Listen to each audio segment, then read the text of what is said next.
Bienvenidos a Esperanza, el canal de las Sagradas Escrituras. Hoy tenemos el privilegio de culminar el libro de Job.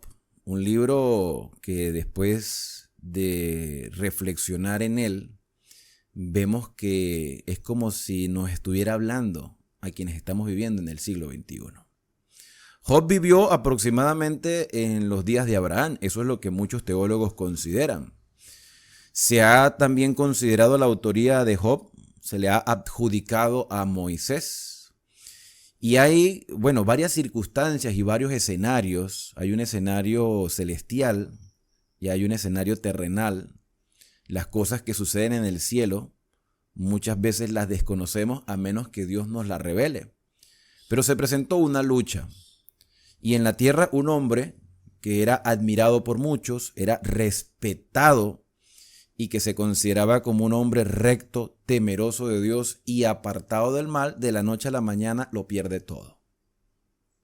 Se le mueren sus hijos, que creo que ese fue el dolor más grande que pudo haber experimentado. Además de eso, se le quema sus cultivos, le roban el ganado, le queman las casas, les matan los siervos. Se queda él solo con su esposa, con el mismo dolor de él y sin saber por qué sucedió todo eso. ¿Okay? Job no dejó de ser creyente, Job no dejó de confiar en el Señor, pero creo que es nuestra naturaleza humana buscar respuestas. Y llegaron unos amigos, que yo no dudo de la amistad de ellos, pero lo que sí llama mucho la atención es la conducta que manifestaron después de 7 días. Ellos lloraron, indagaron y a la conclusión a la que llegaron era que Job estaba cosechando lo que había sembrado. Que Job seguramente tenía una doble vida. Lo llegaron a señalar como un hombre que le hacía daño a los demás. Eso es seguramente que tú traicionaste la integridad, tú seguramente maltrataste a las viudas, tú seguramente ignoraste al huérfano, seguramente explotaste al pobre. Y digo seguramente porque yo quiero todavía pensar que estas personas estaban indagando algo porque no tenían pruebas de que Job haya hecho algo malo y estaban sacando conclusiones erradas sin tener toda esa información que ellos decían expresar y que seguramente lo decían sin mala intención, con el deseo de hacer reflexionar a su amigo, pero utilizando las palabras incorrectas. Llegaron hasta llamarlo gusano. Entonces Job se defendía. Los amigos de Job, que en esta parte final del libro van a ser mencionados una vez más por el Señor, Elifaz, Bildad y Zofar, no tenían argumentos contra Job, por más que intentaron 3 veces convencerle de algún pecado. Y la esposa de Job, ya ustedes saben, en su dolor ella expresó como que prefería ver a su esposo muerto que verlo en esa condición, porque no solamente lo había perdido todo, sino que su cuerpo estaba deteriorado. En luto, en ceniza, en dolor. En lugar de recibir consuelo, lo que recibió fue señalamiento. Y después aparece un muchacho que seguramente ya estaba allí en el escenario, escuchando todo lo que sucedía.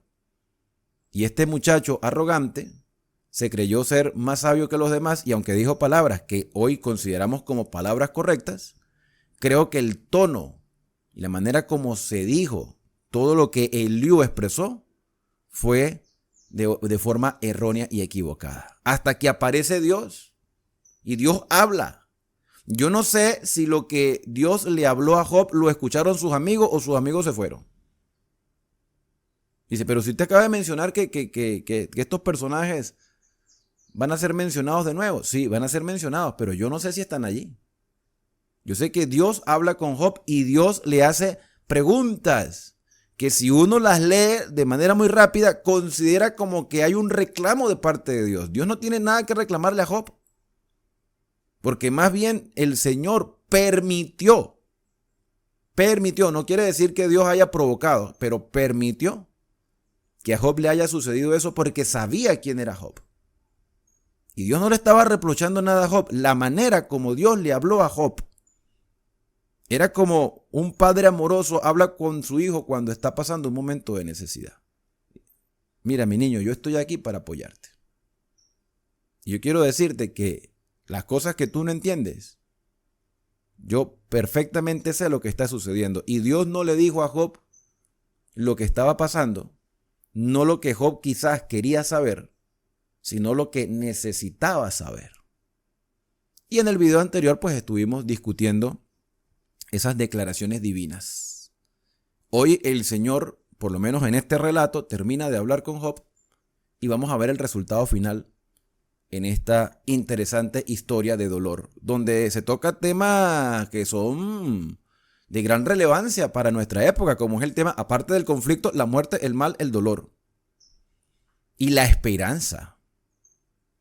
Así que les invito a abrir sus Biblias en el capítulo número 40 de este libro poético y el versículo 1, que por cierto, hermanos, me recomendaron, y se los voy a decir porque creo que ustedes se merecen saber qué versión voy a utilizar a partir de hoy.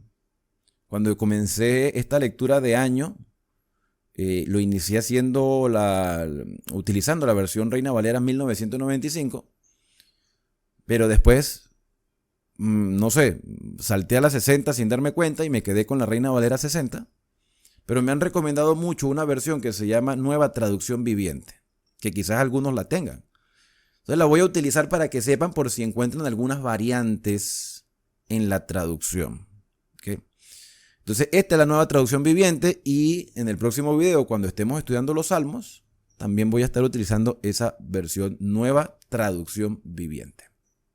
Habiendo aclarado este punto, entonces leemos el versículo 1. El Señor dijo a Job: ¿todavía quieres discutir con el Todopoderoso? Después de todo lo que te he dicho, ¿tienes algo más que preguntar? ¿Quieres discutir? ¿Quieres decirme algo? Quiero dar énfasis al hecho del tono que Dios tuvo que haber utilizado, porque no es un reclamo. Dios no va a actuar igual que los amigos de Job. Porque bien las declaraciones de los amigos de Job, en lugar de consolar, lo que hicieron fue acentuar el dolor. Entonces, cuando el Señor le dice: ¿todavía quieres discutir con el Todopoderoso después de todo lo que te he dicho? ¿Tienes algo que preguntar? ¿Necesitas decirme algo, Job? O sea, fíjate que el tono puede ser diferente y yo no quiero compararme con no quiero hacer una comparación con mis palabras como Dios pudo haberlas utilizado. Pero yo como padre sé que cuando un hijo está pasando por un momento de dolor, lo menos que uno quiere es reclamarle algo. Uno lo que quiere es que el hijo, la hija, indiferentemente la edad que tenga, puede ser adolescente, adulto, joven, niño, que se sienta arropado por su padre.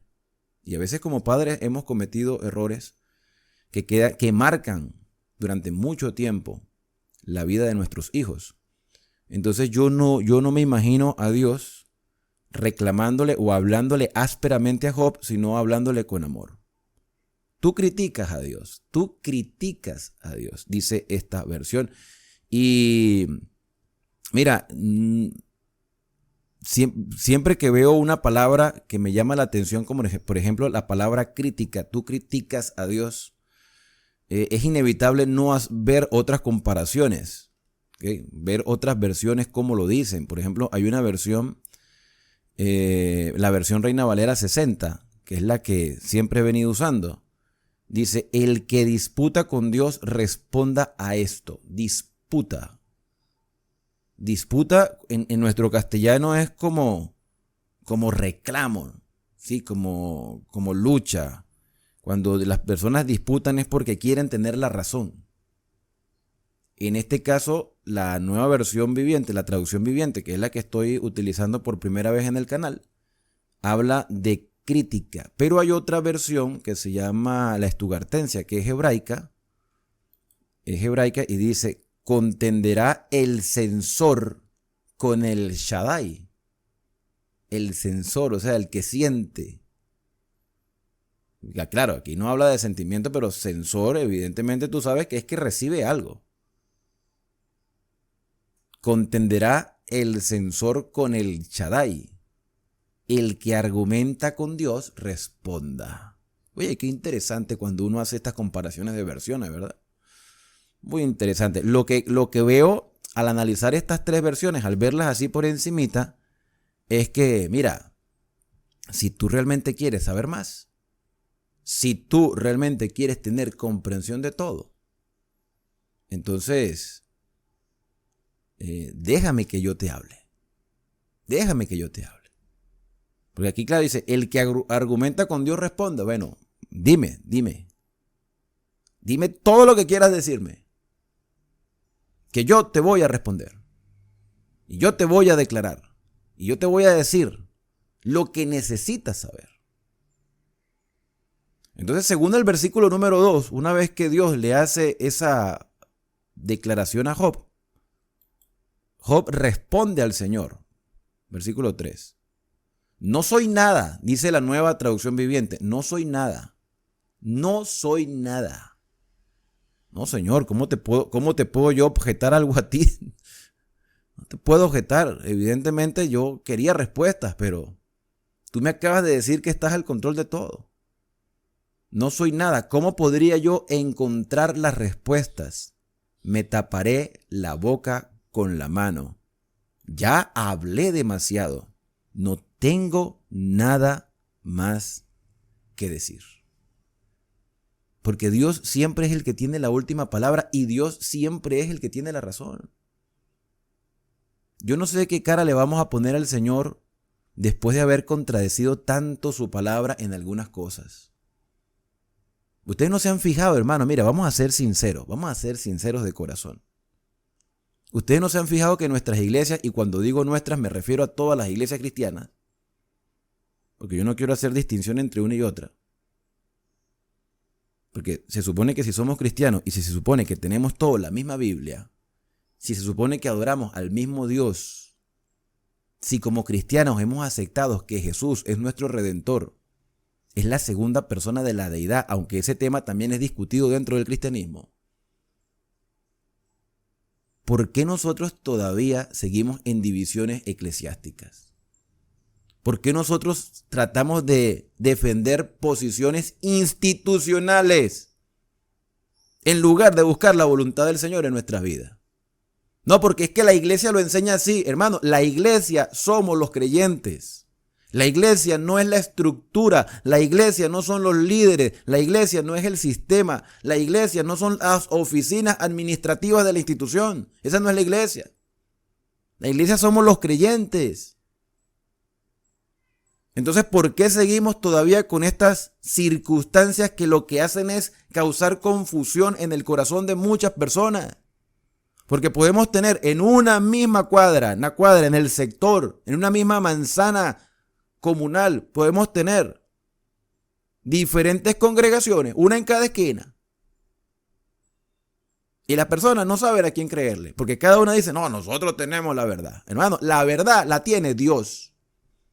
La verdad la tiene el Señor. La verdad la ha revelado el Señor a través de su palabra. Que tenemos ciertas limitaciones porque la Biblia no fue escrita en castellano y lo que tenemos es una traducción y lo acabamos de ver, que acabo de mostrar 3 versículos de 3 versiones diferentes. Y si yo no las analizo juntas, voy a empezar a caer a conclusiones erradas. Y eso en algo tan sencillo como que Dios preguntó algo. Imagínate otras temáticas. Porque hemos tratado de querer justificar nuestras acciones o nuestras creencias a conveniencia. Cuando en realidad nosotros deberíamos hacer como dijo Job. Yo no tengo nada que decir, Señor. Ya yo hablé demasiado. La verdad la tienes tú. Dime tú lo que yo tengo que saber. No te voy a preguntar, Señor. Dime tú lo que yo tengo que saber. No tengo más nada que decir. Entonces el Señor, como es el que tiene la última palabra y nosotros deberíamos dejar que Él nos hable, en lugar de intentar defender posiciones teológicas, doctrinales, denominacionales, lo que sea, dejemos que el Señor nos hable. Y el Señor respondió a Job desde el torbellino: prepárate, muestra tu hombría porque tengo algunas preguntas para ti y tendrás que contestarlas. Y no era que Dios no sabía lo que Job creía, lo que Job pensaba y lo que Job sentía. Dios lo sabe todo. Dios sabe lo que tú estás pensando en este momento. Dios sabe lo que tú estás sintiendo y lo que está pasando en tu vida. Yo no lo sé. Y además, tú me puedes contar parte de tu vida y yo igualmente voy a tener una información escueta de lo que realmente te está pasando. Porque uno nunca cuenta todos los detalles. Y además no está en obligación de contar todos los detalles. Pero Dios lo sabe todo. Entonces, ¿por qué Dios va a preguntarle a Job y le dice, Job, contéstame? Porque Dios desea que nosotros nos expresemos y digamos y reflexionemos y que cambiemos pensamientos. Cuando a veces hablamos del tema del arrepentimiento, la palabra arrepentimiento viene del griego metanoía, que se llama o que traduce cambiar de mentalidad. Quizás Job y sus amigos tenían que cambiar la perspectiva.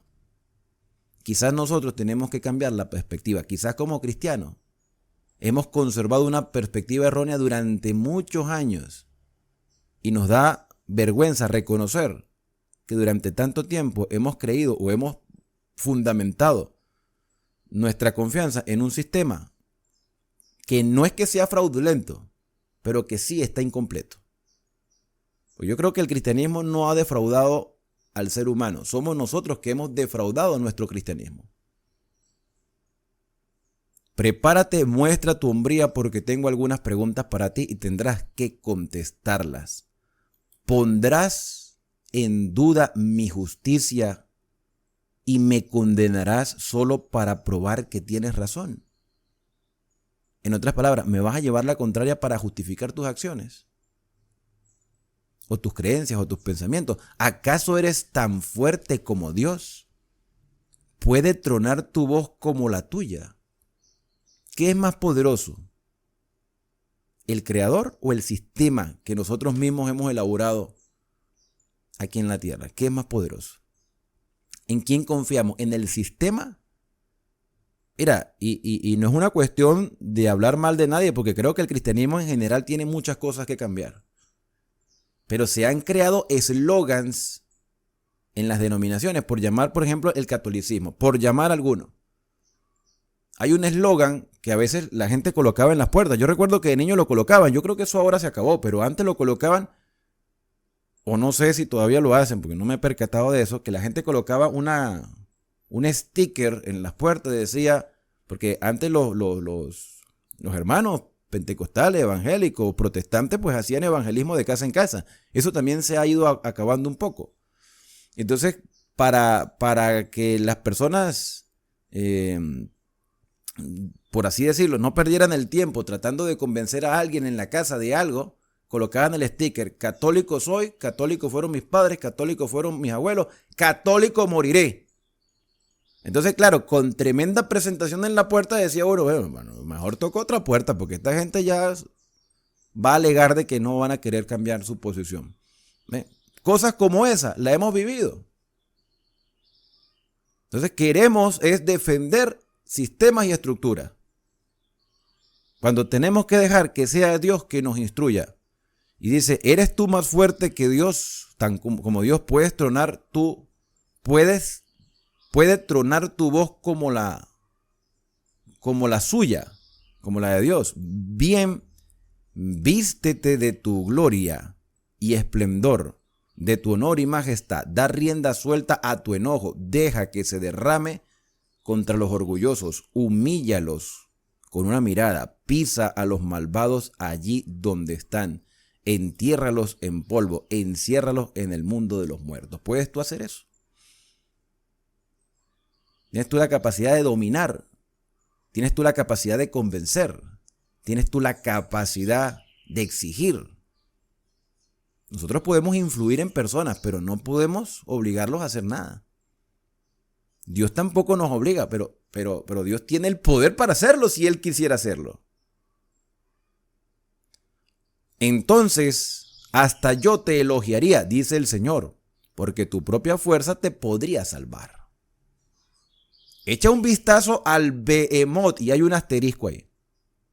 Hay un asterisco. Ese asterisco, en la palabra Behemoth, quizá sea un comentario. Esto es una Biblia digital, pero en la Biblia física, seguramente en ese asterisco hay un comentario que hace alusión de qué es el Behemoth, qué tipo de animal es. Y el mismo versículo da a entender que es un herbívoro. Es un herbívoro, no es una bestia monstruosa que va a salir desde el Triángulo de las Bermudas y va a acabar con todo lo que aparece. No. Aquí dice que es herbívoro. Por lo tanto, no es un animal marino, es un animal terrestre. Echa un vistazo al Behemoth. Quiere decir que el Behemoth existía, o se veía, o se evidenciaba su presencia en los tiempos de Job. A quien hice al igual que a ti. O sea, yo soy el creador del ser humano, soy el creador de las bestias. Come hierba como el buey. Y si es un animal vegetariano, se ha llegado a la conclusión de que podía ser el hipopótamo. Se ha llegado a esa conclusión. ¿Tenemos evidencia de eso? No, tenemos comentarios de que puede ser el hipopótamo. Mira qué fuertes son sus lomos y sus músculos y los músculos de su vientre. Su rabo es tan fuerte como el cedro. Los tendones de sus muslos se entrelazan. Sus huesos son tubos de bronce. Esto es poesía, hermano. No es que sus huesos fueran de bronce real. Está hablando de lo fuerte de sus huesos. Está haciendo una comparación, un símil. Sus extremidades son barras de hierro. Es lo mismo, está haciendo un símil, una comparación. Y esto de hacer comparaciones no es algo que esté fuera del alcance de quienes vivimos en el siglo XXI. Nosotros también hacemos comparaciones.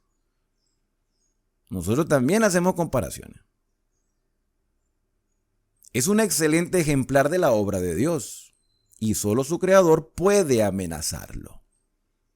Las montañas le ofrecen su mejor alimento, donde juegan los animales salvajes.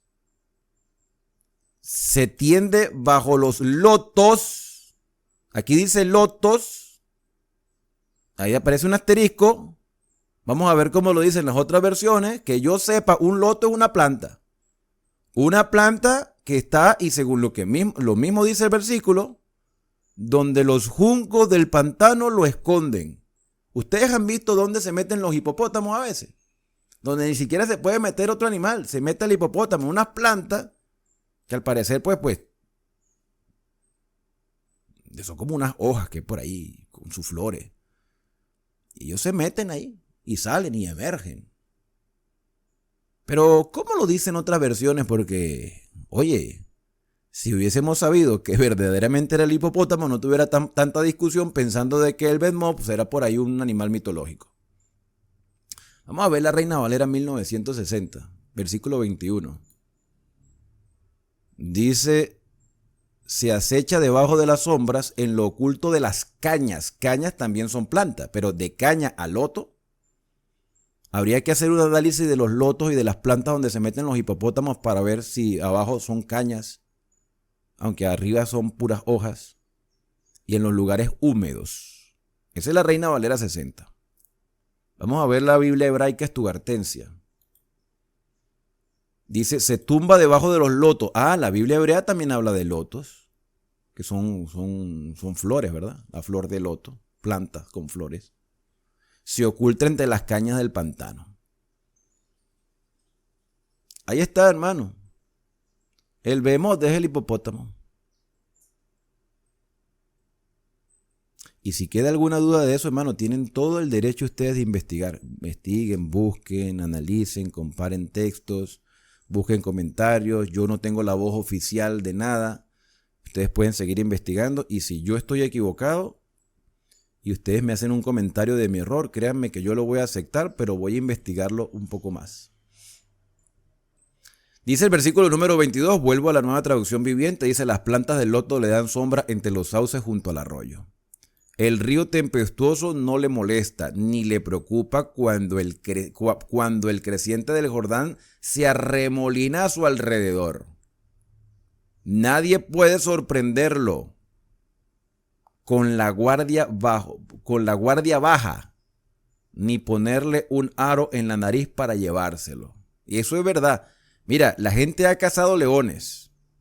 De verdad, ha cazado leones. Ha encerrado a osos, tigres, panteras, diferentes tipos de animales, cocodrilos.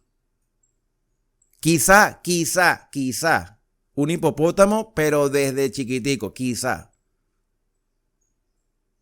Pero debe ser bastante difícil agarrarlo de grande. Bastante difícil. ¿Qué animal de eso se va a dejar? No, que hay que sedarlo, que hay una pistola de sedante. Y esa piel del hipopótamo tiene que ser bastante gruesa. ¿Qué le está diciendo Dios a Job aquí? Yo puedo dominar hasta el animal más indomable que pueda haber en el planeta. Eso es lo que está diciendo Dios. Eso es todo. ¿Lo puede hacer el ser humano? Mira, quizá en algunas condiciones. Chiquitico, no sé, sedarlo, no sé cómo van a hacer. Tratar de encerrarlo en un lugar que sea bastante fuerte porque se estremece y amarrarlo, quizá. Pero en condiciones naturales, el animal es mucho más fuerte que cualquier ser humano. Y aún así, Dios puede contender a toda bestia que haya creado o toda bestia que exista en el planeta. Pasamos entonces al capítulo número 41 y dice: sacarás tú al leviatán con anzuelo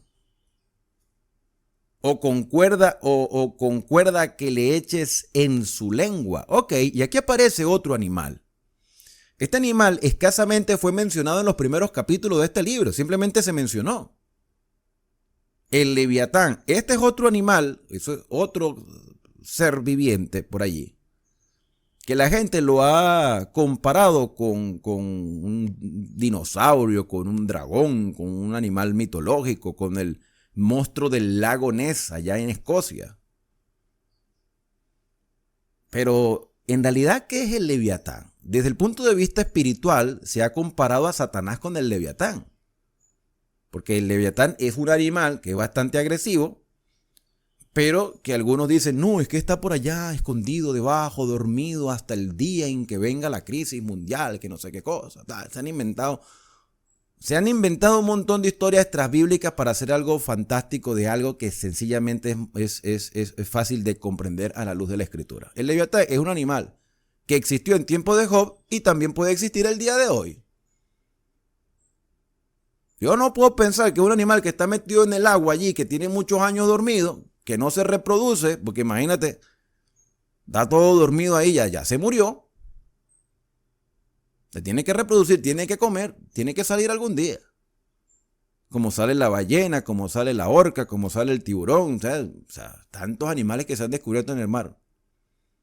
Ah, no, este es un animal que está muy profundo, eso no se consigue. Hasta el pez más grande, el pez de las profundidades más distantes, hermano, la ciencia lo ha descubierto. Un pececito que tiene como una lamparita, que creo que se murió uno de estos.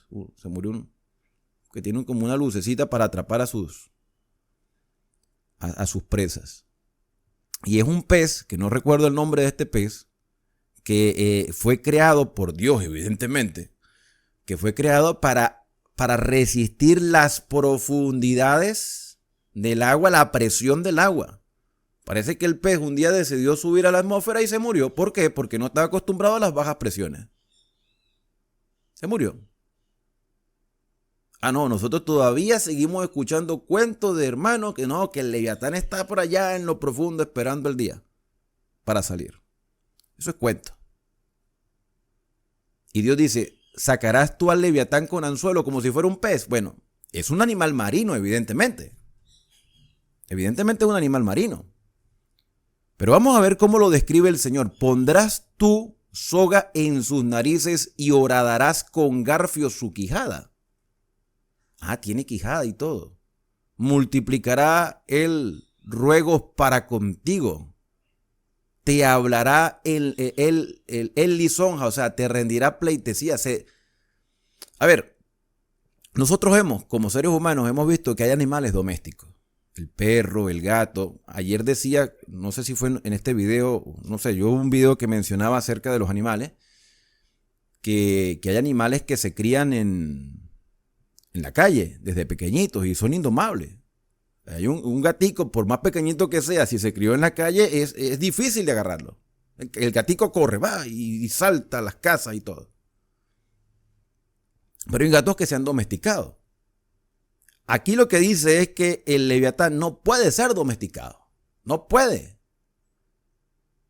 Dice, hará pacto contigo para que lo tomes siervo perpetuo. No puedes.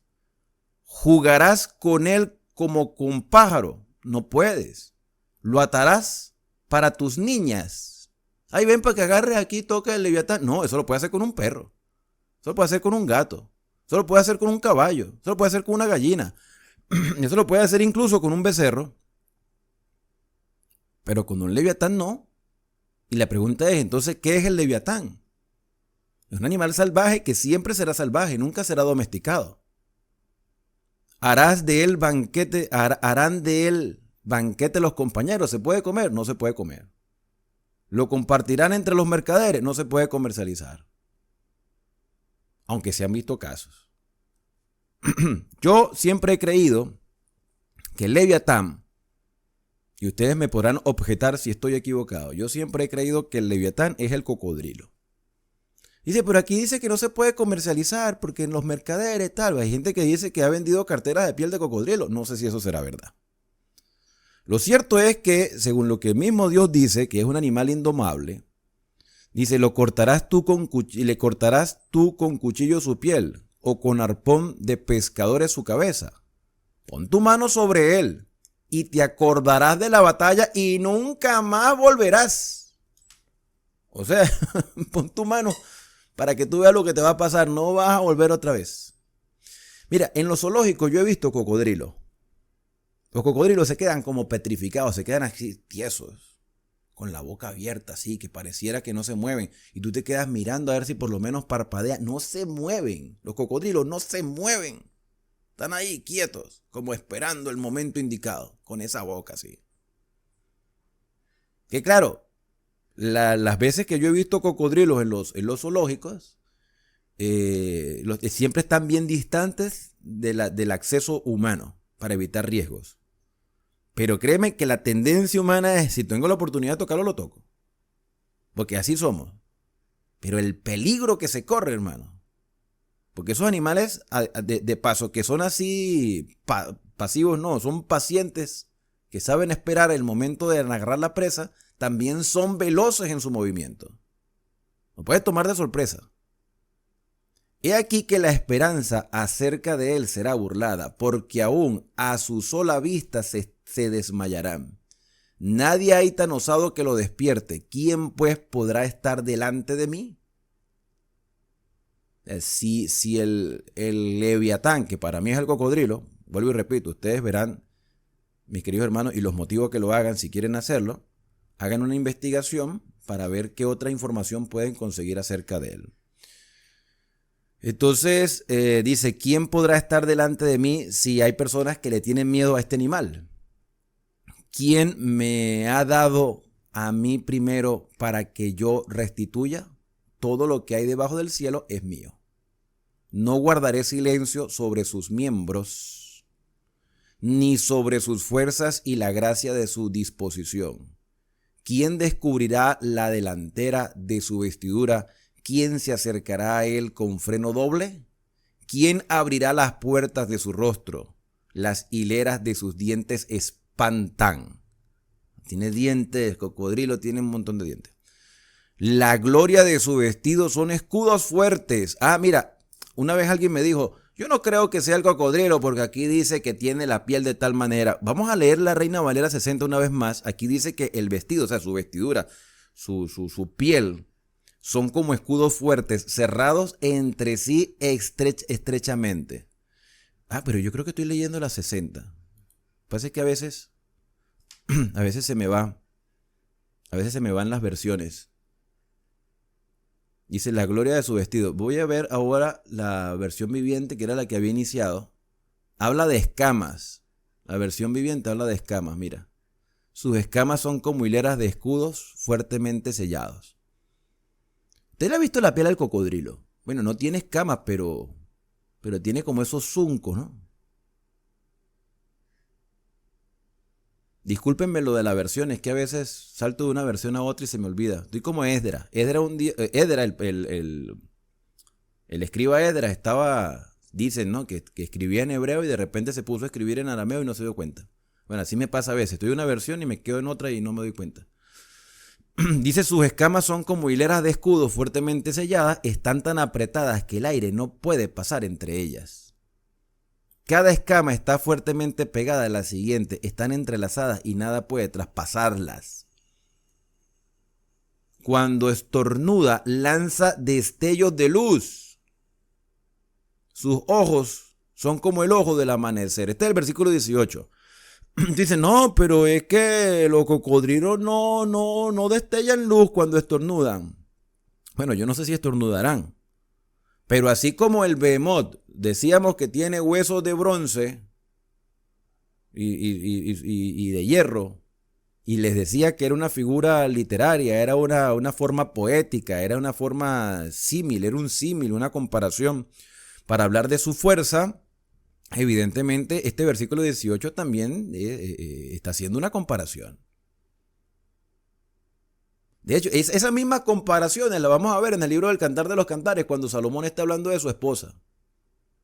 Porque esto es literatura poética, ¿verdad?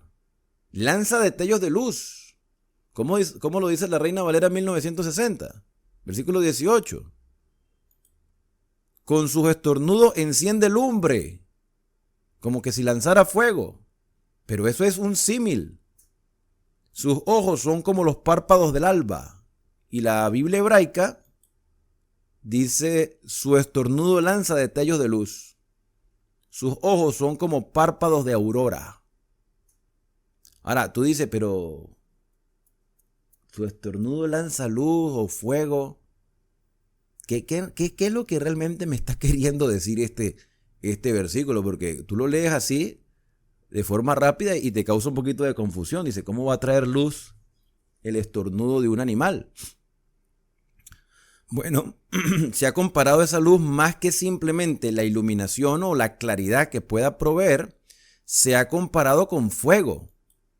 Y el fuego, cuando el fuego quema, nadie se acerca al fuego. O sea, cuando el fuego está encendido, nadie se acerca a él. Ustedes han intentado acercarse a una hoguera, a menos que tengan mucho frío. Bueno, acercarse a la hoguera a cierta distancia, porque si te acercas mucho te quemas. Y eso es lo que está queriendo decir aquí. Su estornudo lanza destellos de luz, es como fuego. Lo que está diciendo es, mantente a la distancia de él. Mantente a la distancia para que no te quemas. De su boca saltan relámpagos, esto es símil. Destellan llamas de fuego. Humo sale de sus narices, como el vapor de una olla calentadora al fuego hecho de juncos. Y estos son los versículos que han utilizado algunos para decir que entonces es un animal mitológico, un dragón. Bueno, el cocodrilo parece un dragón. Que de hecho los dragones no existen, pero el cocodrilo es la viva esencia de lo que nosotros llamaríamos dragón. No echa fuego por la boca, pero su boca da miedo, hermano. Es fuerte, es agresivo, hace daño, puede destruir. Y tomando en cuenta que esto es literatura poética, sabemos que no está hablando de una realidad, sino de una comparación. Su aliento podrá encender el carbón, porque de su boca salen llamaradas. La tremenda fuerza del cuello del leviatán infunde terror donde quiera que va. Su carne es dura y firme y no se puede traspasar. Su corazón es duro como la roca, duro como piedra de molino, es decir, no tiene sentimientos. Él no está viendo si es niño, si es adulto, si es viejito, si es hombre, si es mujer, si es rico, es pobre. Si alguien se le atraviesa por el camino y él tiene hambre y le puede meter la boca en cualquier parte del cuerpo, se la pone allí y lo destruye completo al ser humano o al animal que se le atraviesa. Cocodrilo no tiene sentimiento. Cuando se levantan, los poderosos tienen miedo, el terror se apodera de ellos. No hay espada que pueda detenerlo ni lanza, ni dardo, ni jabalina.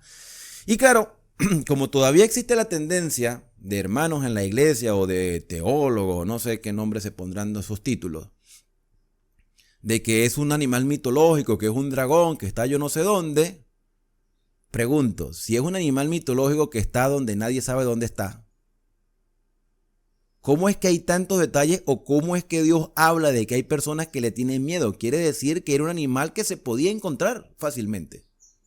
Bueno, que se podía saber de su existencia. Y estamos hablando de una población que es la población del Medio Oriente, donde el río Nilo evidentemente tenía cocodrilos.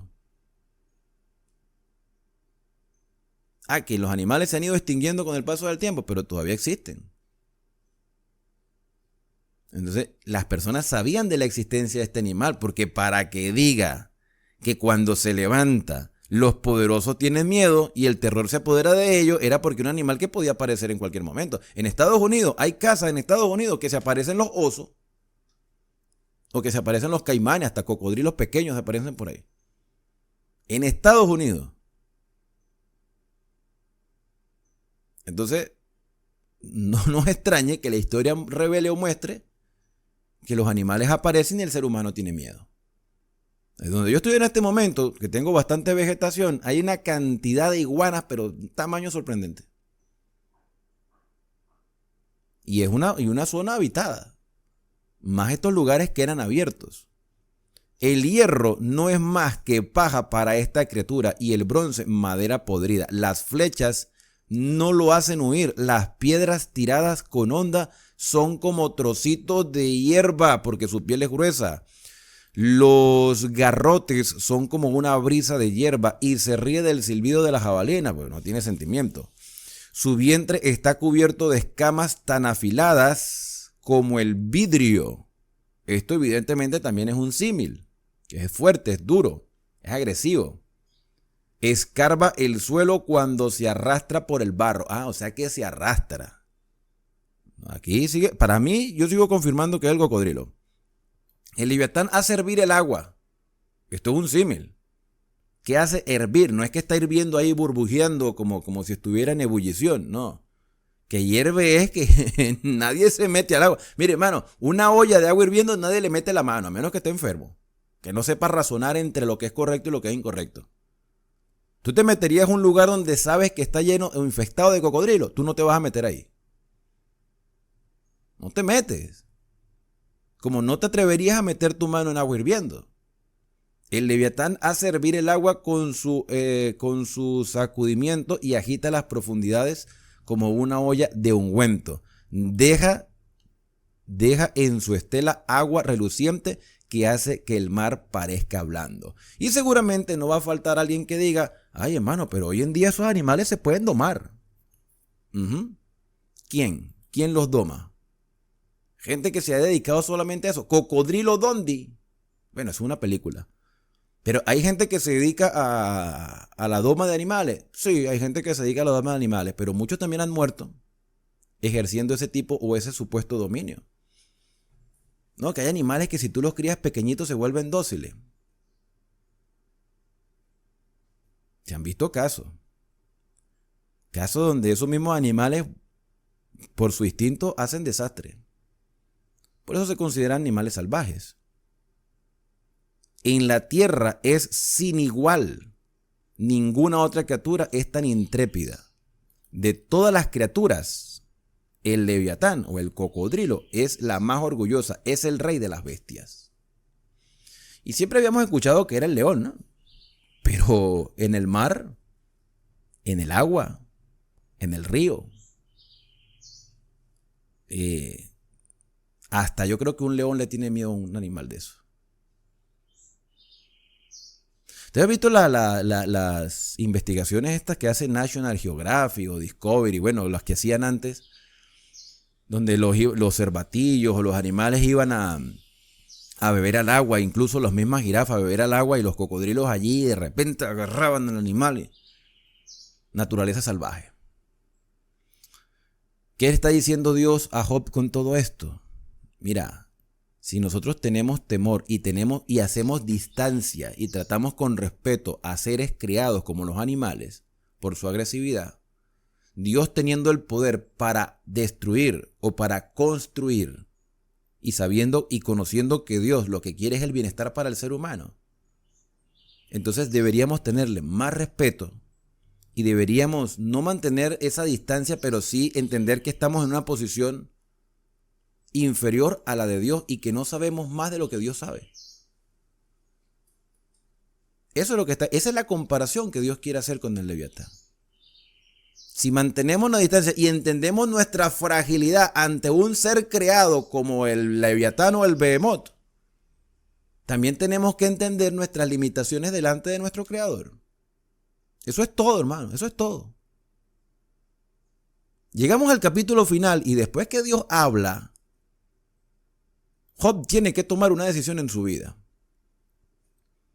Respondió Job a Jehová y dijo: yo conozco que tú, que todo tú lo puedes.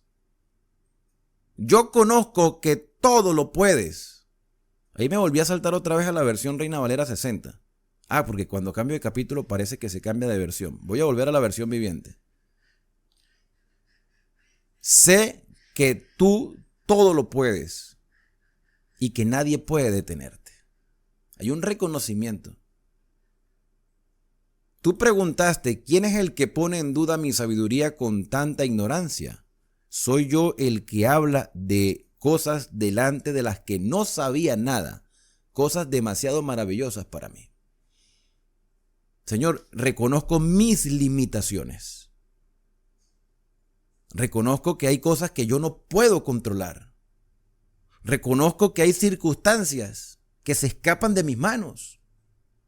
Pero tú lo puedes todo. Y creo que aquí está la conclusión perfecta de todo este relato, hermano. Dios lo puede todo. Nosotros no.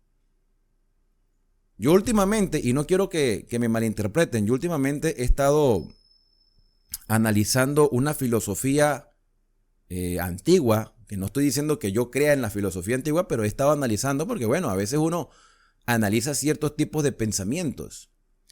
Y en la historia se desarrolló una filosofía llamada el estoicismo, que tendrá sus cosas buenas, tendrá sus cosas malas. Pero una de las cosas que he aprendido del estoicismo es que hay circunstancias que a uno se le escapan de las manos y que yo no puedo controlar. Y si yo no lo puedo controlar, entonces no puede afectar mi vida. Eso la circunstancia adversa me tiene que hacer ver las cosas de otra perspectiva.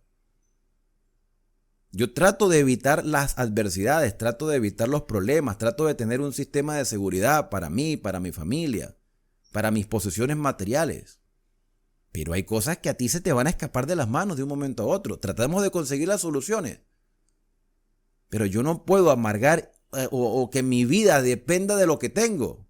Porque el día en que mi vida dependa de lo que tengo, cuando eso que tengo ya no lo tenga, entonces mi vida va a carecer de sentido.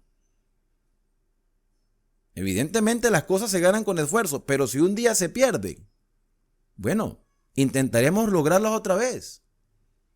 Pero eso no puede afectar en su totalidad mi vida. Por eso yo decía que el dolor más grande para Job no era la pérdida de sus posesiones ni de su propia salud, aunque le dolía su cuerpo, sino la pérdida de sus hijos. Eso no lo puede controlar. A mí se me cae la casa. Bueno, yo si consigo recursos la vuelvo a levantar. Pero ¿cómo recupero yo la vida de mis hijos? Solo con la esperanza de la resurrección. Pero entonces hay cosas, hermanos, que se escapan de nuestras manos y nos toca decir como Job y reconocer que a veces no sabemos nada. Tú dijiste: escucha y yo te hablaré. Tengo algunas preguntas para ti y tendrás que contestarlas. Job está repitiendo lo que Dios le dijo. Hasta ahora solo había oído de ti. Y me llama mucho la atención que Job diga esto cuando vemos a un Job que es temeroso de Dios y apartado del mal. Y que ahora él reconozca: Señor, hasta ahora yo solo había oído de ti, que existías, que tienes el control, o que eres todopoderoso, que eres benigno, que también eres justiciero, o había oído de ti. Y quizá eso que había oído de ti Cosas eran verdad y cosas no eran tan verdad. Como cristianos, nosotros a veces no conocemos a Dios. Conocemos de Dios, de lo que nos han dicho. Y nosotros hemos venido repitiendo lo que nos han dicho de Dios. Y desde hace mucho tiempo nos han venido diciendo que toda persona que se aleja de Dios y se pierde, se va al infierno a quemarse por toda la eternidad. Eso es lo que nos han dicho. Y nos lo hemos creído, y lo hemos proclamado, y lo hemos defendido, y nos hemos puesto a averiguar si realmente eso es verdad o es mentira. Nos hemos puesto a indagar si realmente esa es la manera como Dios actúa con el rebelde pecador que se apartó de los caminos o que no quería saber nada de él. Quizá nosotros hemos oído de Dios, pero no conocemos a Dios. No tenemos intimidad con Él, simplemente hemos repetido lo que otro nos dijo.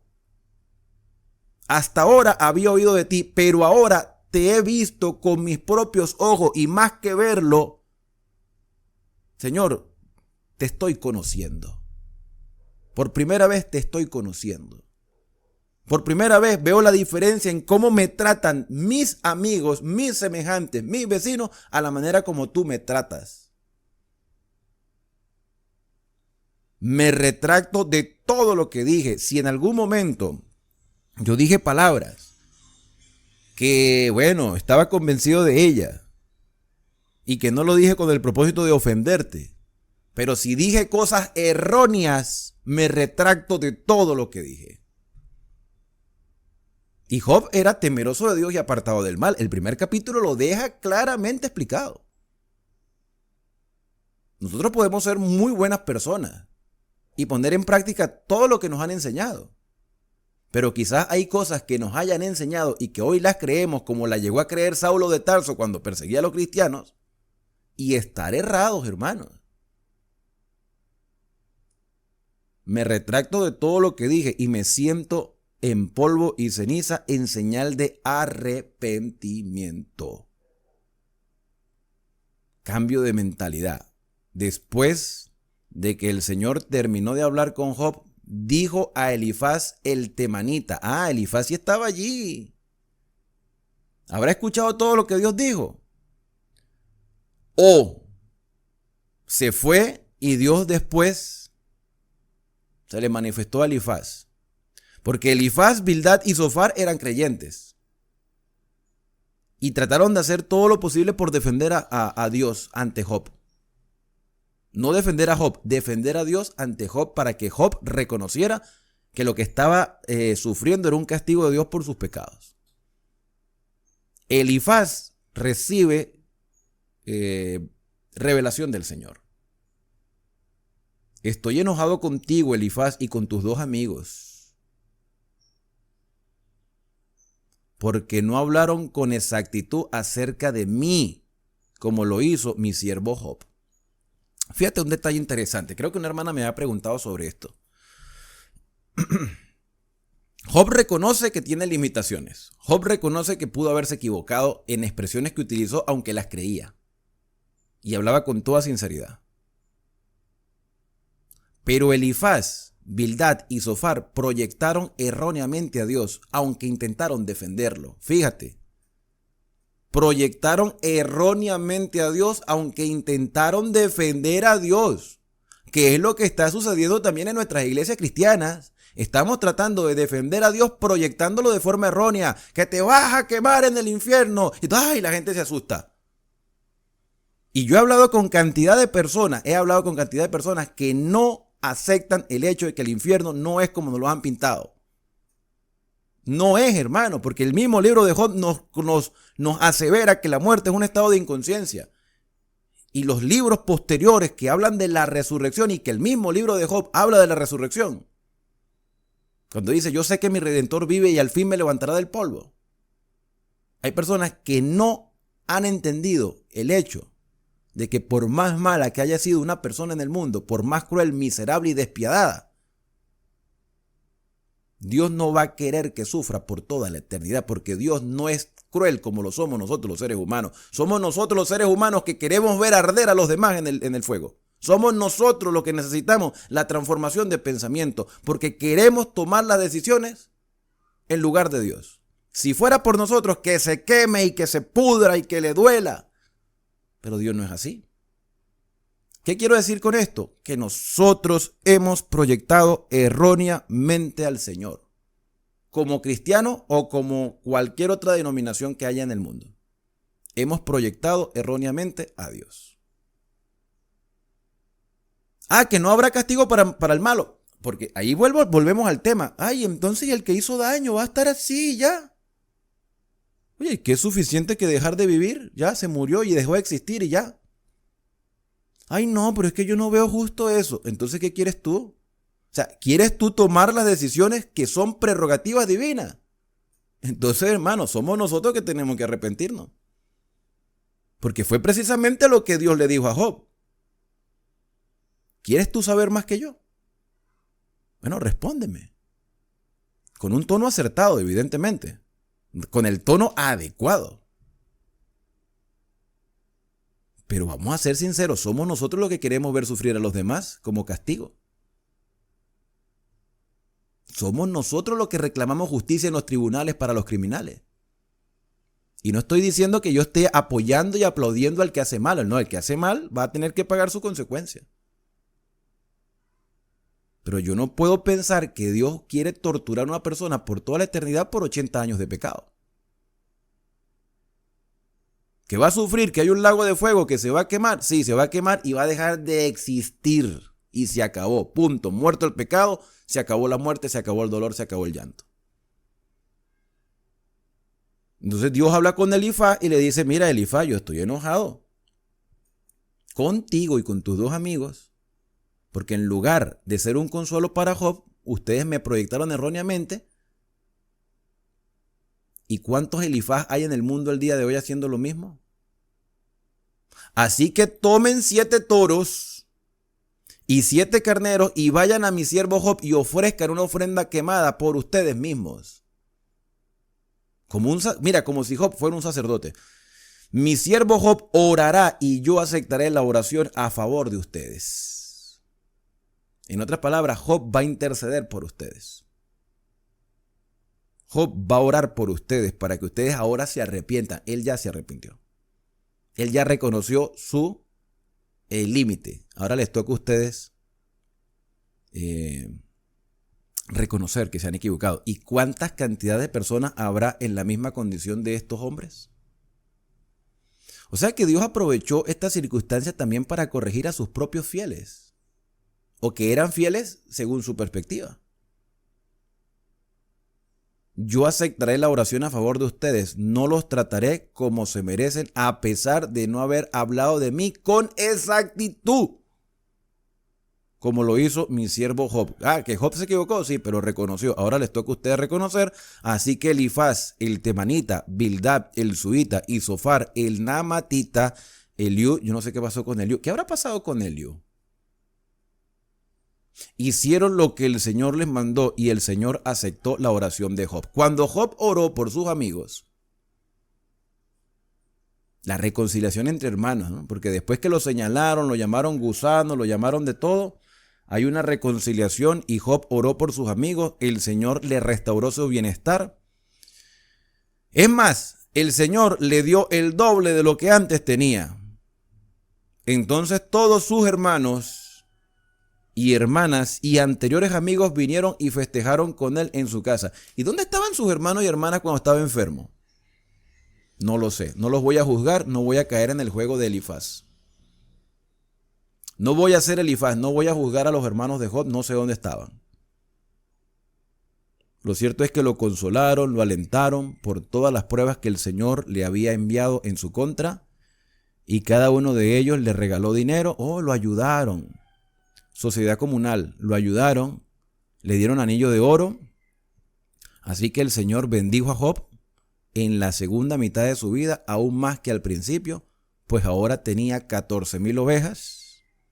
Con lo que le dieron y con la dedicación que recuperó su salud, tuvo que haber recuperado su salud. Con lo que le dieron, volvió a invertir y volvió a recuperar lo material que había perdido. 14,000 ovejas, 6,000 camellos, 1,000 yuntas de bueyes, 1,000 burras. Además, Dios dio a Job otros 7 hijos y 3 hijas, asumo yo que con la misma esposa. Llamó a su primera hija Gemina, a la segunda Cesia y a la tercera Karen Japut. No sé qué significan, creo que hay unas Biblias que traen la traducción. Yo en este momento no las tengo. Pero evidentemente esos nombres tienen un significado según lo que Job ahora estaba viviendo. En toda la tierra no había mujeres tan bellas como las hijas de Job, y su padre les dejó una herencia en su testamento junto con sus hermanos. Después de esto, Job vivió 140 años y pudo ver a 4 generaciones de hijos y nietos. Luego murió siendo anciano, muy anciano, después de vivir una vida larga y plena.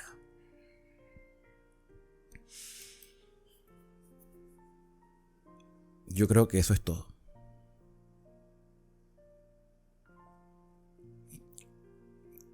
Las lecciones que podamos extraer de todo este libro, aparte de la que ya he dicho, se las dejo para que ustedes mismos la reflexionen. Mi deseo para ti es que Dios te bendiga y te guarde, que haga resplandecer Dios su rostro sobre ti, que tenga de ti misericordia, que el Señor alce sobre ti sus ojos, su rostro, y ponga en ti paz. Nos vemos en el próximo libro, aquí en Esperanza, el canal de las Sagradas Escrituras.